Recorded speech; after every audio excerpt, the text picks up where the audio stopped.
దేశవానపేటలో మేము జూన్లో 2025 జూన్లో ట్రాన్స్ఫర్ అయిపోయి వచ్చాము. ఇది మోడల్ ప్రైమరీ కింద 1+5 పోస్టులుగాను వచ్చాము. 6 లేడీస్ ఎక్సలెంట్గా మా స్కూల్ రన్ అవుతుందనే అభిప్రాయంతో వచ్చాము.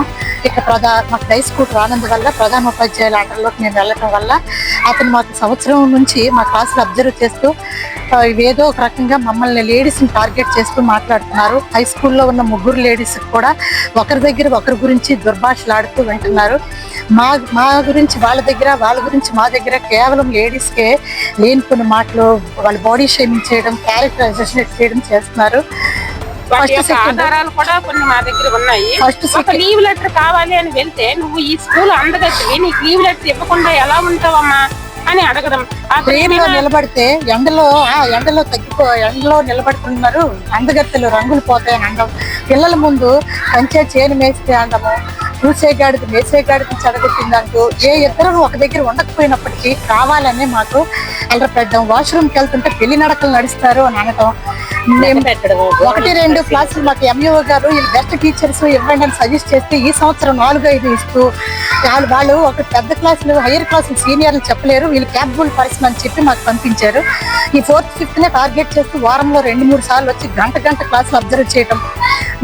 ఏం సార్ 10th కి 9th కి మీరు వెళ్లకుండా మా క్లాసులే చూస్తున్నారు ఏంటి సార్ అని అంటే, ఏం నేనేమైనా అన్పార్లమెంటరీ లాంగ్వేజ్ వాడుతున్నా, నోరు లెగుస్తుంది ఏంటి అంటూ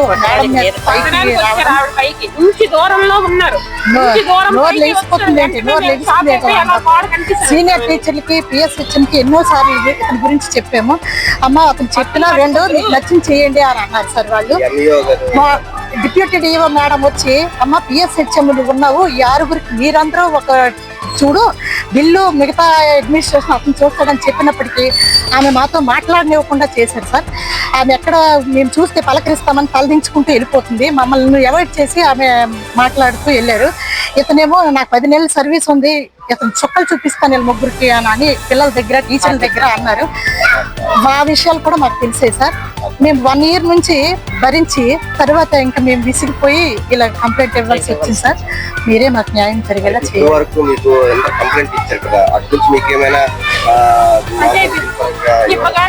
తీసుకోలేరు కదా సార్ అధికారులు కదా, వాళ్ళు అతనికి ఎన్నోసార్లు మందలించారండి. ఎంఈఓ సార్ కూడా కంప్లైంట్ ఇచ్చిన తర్వాత కూడా సార్ ఎందుకు మనం సంస్థలో పనిచేసుకోవాలి ఆగిపోదాం. ఎంఈఓ గారు కూడా ఎంఈఓ శాంతారావు సార్, నువ్వు మారాలి, మారకపోతే నువ్వు మారాలని అతనికే మందలించారు సార్. చుట్టుపక్కల పిల్లల నుంచి మేము ఇక్కడ 8 సంవత్సరాలు పనిచేయాలి. అతను 60 మంది పిల్లలు. యావరేజ్ మీరు మొత్తం అందరు టీచర్లు అడిగి తెలుస్తుంది కదా సార్. నేను అక్కడ బాబు నాదే అనేటంటే మీకు చెప్పట్లేదు. ఇది నేను చేసినటువంటి తప్పు.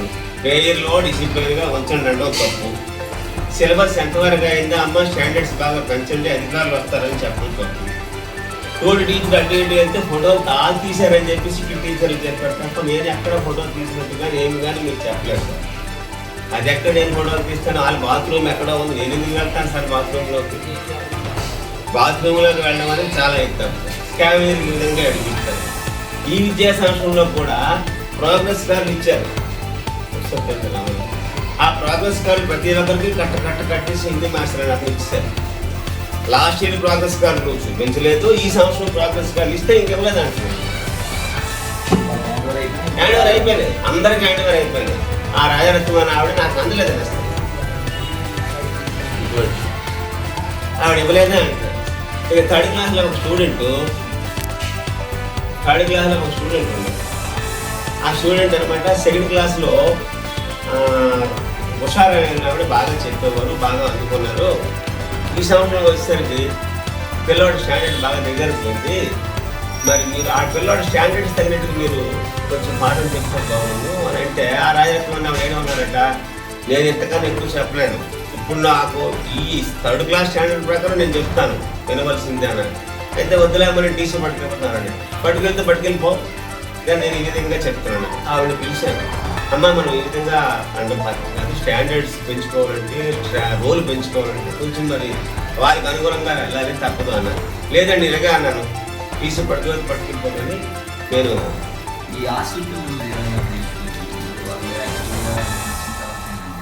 ఏమీ లేదు, ఒక 60 మంది పిల్లలు ఏంటి 60 మంది పిల్లలు 60 మంది పిల్లలు డౌన్ టౌన్ అయిపోయింది. 9వ గంటకి ప్రేయర్కి ఉండాలా అన్నాను.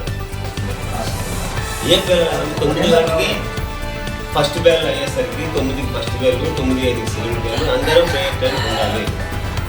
ఆ వేళ 9:30 రాలేదు. 9:30 రాలేదమ్మా, ఎందుకు రాలేదని అడిగాము. ఎందుకు రాలేదమ్మా అంటే మేము చదవము, టైం అడిగాము. టైం 9:30 అయిపోయింది, ఫస్ట్ పీరియడ్ అయిపోతుంది. మీరు వచ్చేసరికి ఫస్ట్ పీరియడ్ అయిపోతే మరి అయిపోయే క్లాస్ మళ్ళీ చెప్తారా అని అనడమే జరిగింది.